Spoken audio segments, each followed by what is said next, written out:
Hi అండి. ఈరోజు suji banana chocolate muffins ఎలా తయారు చేయాలో ఈరోజు వీడియోలో చూపిస్తున్నాను. ఒక మిక్సీ జార్‌లో ఒక కప్పు వరకు గోధుమ రవ్వని ఫైన్ పౌడర్ పట్టించుకోవాలండి. అందులోని 3 అరటిపళ్ళు, రుచికి తగినంత పంచదార, పావు కప్పు ఆయిలు, అరకప్పు పాలు, ఒక అర టీ స్పూను కాఫీ పౌడర్ వేసుకొని పైన పేస్ట్ పట్టించుకోవాలండి. ఇలా పట్టించుకున్న దాన్ని ఒక బౌల్‌లో తీసుకోవాలి. ఇప్పుడు అందులోనే 2 టేబుల్ స్పూన్ల కోకో పౌడరు, అర టీ స్పూన్ బేకింగ్ పౌడరు, పావు టీ స్పూన్ బేకింగ్ సోడా వేసుకోవాలండి. ఇలా జల్లెడ పట్టుకొని ఇలా వెనిలా ఫ్లేవర్ కొంచెం వేసుకోవాలండి. ఇప్పుడు ఇదంతా కట్ అండ్ ఫోల్డ్ మెథడ్‌లోని బాగా మిక్స్ చేసుకోవాలి. ఇలా మిక్స్ చేసుకున్నలోని ఇక్కడ నేను సిలికాన్ మౌల్డ్‌లోని ఒక 3/4 వరకు అన్నిట్లో ఫిల్ చేసుకోవాలండి. ఇలా ఫిల్ చేసుకున్న దాంట్లో పైన కొంచెం డ్రై ఫ్రూట్స్ ఏదైనా యాడ్ చేసుకోవచ్చండి. నేను వాల్నట్స్, చాక్లెట్‌ని యాడ్ చేసుకొని స్టవ్ మీద ఒక కడాయి పెట్టుకొని, కడాయిలో ఇలాంటి స్టాండ్ పెట్టుకొని ముందుగానే ఒక 10 నిమిషాల ముందు వేడి చేసుకొని ఈ కప్ కేక్స్ పెట్టుకొని ఒక సిమ్‌లోనే ఒక 25 నిమిషాలు బేక్ చేసుకోవాలండి. 25 నిమిషాలకి ఈ విధంగా కుక్ అవుతాయి.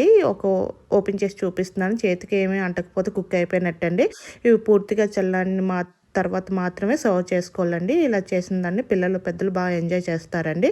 ఇవి ఒక బయట ఫ్రిడ్జ్‌లో గానీ ఒక 3, 4 రోజులు స్టోర్ అయ్యి ఉంటాయండి. ఇలా చేసుకొని పిల్లలకి స్కూల్ బాక్స్‌లో, స్నాక్స్ బాక్స్‌లో పెట్టండి. వీడియో నచ్చితే లైక్ చేసి ఛానల్ ఫాలో చేయండి. Thank you for watching.